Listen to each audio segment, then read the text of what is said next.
Inilabas na ng manager ni Asia's rising star Janine Gutierrez na si Raylan Nyada ang sexy pictures ng aktres bilang 2025 calendar girl ng Asia Brewery. Ang bongga nga dahil nakikipagkabugan si Janine sa iba pang 2025 calendar girls. Si Janine ay wala pang naipopost pero ang manager niya sa LVD Management ay flinex ng kanyang sexy pictures at marami nga ang nagsabing katakam-takam doon ang kapamilya aktres.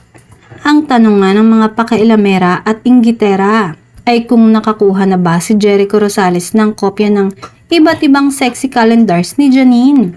Siyempre, si Jericho ang rumored boyfriend ni Janine kaya't imposibleng wala pa itong kopya nun. Anyway, ang mga lalaking fans ni Janine ay siguradong hindi magpapahuli para makascore ng calendars ng aktres. Ang bongga nga dahil unti-unti nang naglalabas si Janine ng mga sexy pictures niya galing sa iba't ibang endorsements. Malamang suportado naman ito ng kanyang boyfriend na si Echo at proud na proud sa aktres.